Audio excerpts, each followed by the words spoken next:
हरे कृष्णा नमस्कार प्रभु। हरे कृष्णा नमस्कार प्रभु जी। वंशा कल्पतरुभ्यश्च कृपा सिंधुभ्यो च पतितानां पावनेभ्यो वैष्णवेभ्यो नमो नमः। हरे कृष्णा प्रभु। अब अच्छा हो रहा है ना? अच्छा हो रहा है। अच्छा प्रभु जी, तो क्या सेवा करें?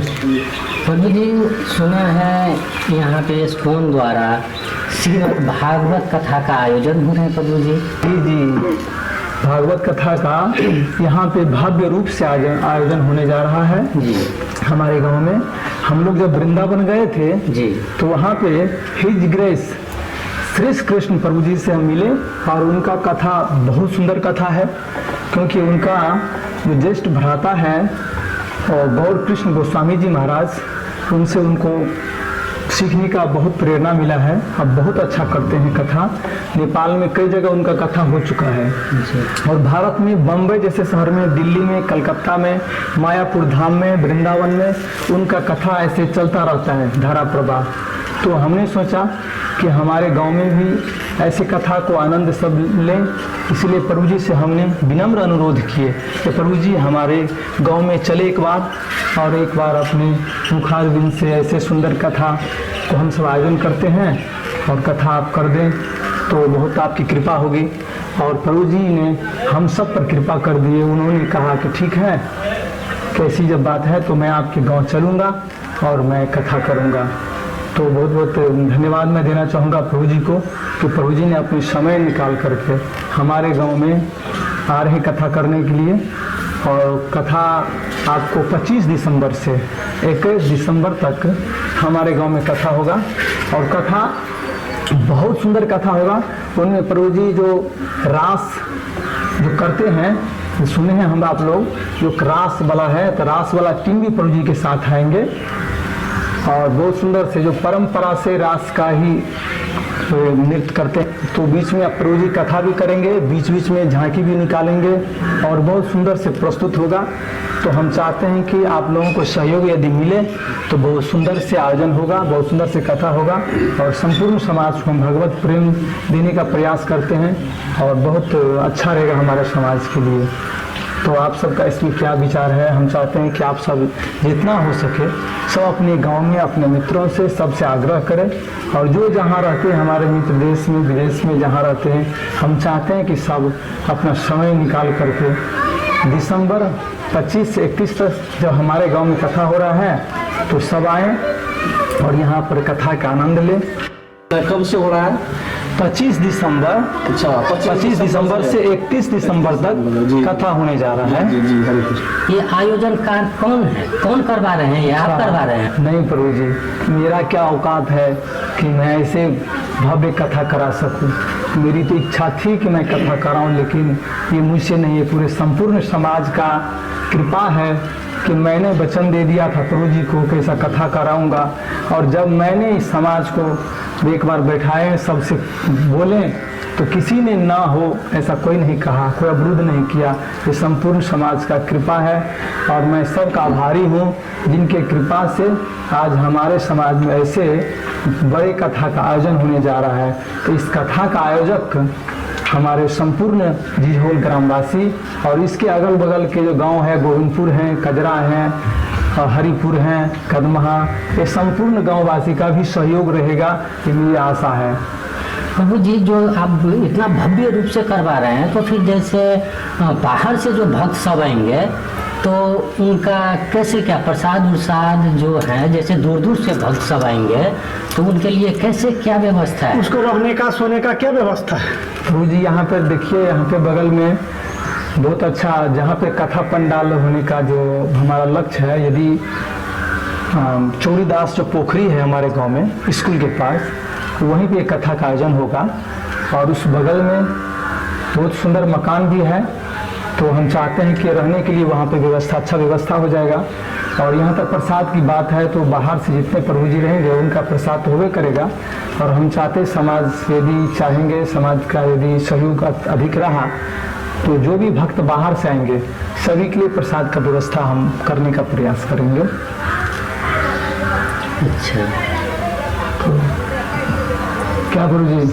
जी बहुत बढ़िया प्रभु जी, बहुत बढ़िया। प्रभु सीता माता की कृपा है, ये मछली भूमि है ना हम लोग का, इसीलिए ये सब होता है धर्म काज, महिमा सबका भारी होता है। यहाँ गौतम बुद्ध का है जन्म स्थल, पशुपतिनाथ का जन्म स्थल है, इसीलिए ये सब जो होता है उन लोग का कृपा से होता है। नहीं, हम लोग को मन भी कृतार्थ हो गया इसलिए कि वृंदावन से व्यास जी आएंगे, हम लोग को कथा सुनाएंगे, बहुत अच्छा बात है। आप जितना भी होता है सहयोग करके करवाइए, हम लोग भी रहेंगे साथ में और सेवा भी करेंगे संत को, सब पूरे समाज रहेंगे उसमें। देखिए प्रभु जी, किसी भी कथा करने के लिए 4 चीज का आवश्यक होता है। एक चीज है कि आप किसी भी कथा करना चाहते हैं, कोई भी काम करना चाहते हैं तो आपको इच्छा होना चाहिए, है कि नहीं? जी जी जी। इच्छा, बिना इच्छा से होगा कोई काम? कोई काम नहीं। इच्छा होना चाहिए। इच्छा यदि है और आपके पास पैसे नहीं है तो होगा नहीं हो सकता। आर्थिक सहयोग भी होना चाहिए। सहयोग तो चाहिए, तो आर्थिक भी चाहिए। इसके बाद आर्थिक भी हो गया सहयोग, आपका इच्छा भी है। अब उसमें पुरुषार्थ नहीं करेंगे, मेहनत नहीं करेंगे हम सब मिलकर तो करना तो भी नहीं होगा ना। पैसा है, इच्छा भी है, मेहनत नहीं करेंगे तो होगा नहीं होगा। तो हम सबको मेहनत भी करना पड़ेगा और हम मेहनत भी करेंगे, इच्छा भी है, पैसा भी है, फिर भी यदि भगवान को कृपा न हो तो हो सकता है कुछ नहीं होगा। तो यदि ये संभव होगा तभी संभव होगा जब भगवान का कृपा हो। तो हमको लगता है कि भगवान का कृपा है और यदि हम सब मिल करके चाहेंगे तो यहाँ पर किसी भी चीज़ का कमी नहीं रहेगा और ये भव्य कथा का आयोजन होगा, मुझे विश्वास है। और आप सबको बहुत ही इसमें मेहनत करना पड़ेगा, संपूर्ण समाज को, तभी जाके संभव होगा। किसी एक व्यक्ति से नहीं होने वाला, ये हो नहीं सकता है। क्योंकि समाज में आप देख रहे हैं प्रभु जी, मैं इसलिए इस कथा करा रहा हूँ क्योंकि समाज में अभी कुरीतियाँ फैल गई है। अब बहुत सारे छोटे छोटे बच्चे हैं अभी गांजा पी रहे हैं, छोटे छोटे बच्चे बियर दारू पी रहे हैं। समाज को आप देखिए कहाँ जा रहा है। समाज में एक तरफ तो विकास हो रहा है, हमारे गांव में डॉक्टर बन रहा है, इंजीनियर बन रहा है, शिक्षा का कमी नहीं है, टीचर बन रहे हैं, बैंक के कर्मचारी बन रहे हैं, बड़े बड़े पदों पर जा रहे हैं। परंतु दूसरे तरफ देखिएगा तो हमारे समाज में संस्कार भी गिर रहा है। जिस समाज में, जिस परिवार में, एक परिवार का ही देख लीजिए, यदि एक परिवार कोई है जिस घर में डॉक्टर हो, इंजीनियर हो, सब कुछ हो, टीचर हो, बैंक का मैनेजर हो, अधिकृत जैसे नौकरी पर हो, यदि उस परिवार में संस्कारहीन परिवार हो तो क्या वो परिवार अच्छा लगेगा? नहीं लगेगा ना। ऐसे हमारे समाज में सब कुछ है लेकिन संस्कार के रूप से हमारे समाज नीचे जा रहा है। तो हम सबको कर्तव्य है कि अपने संस्कार को बचा कर रखना चाहिए।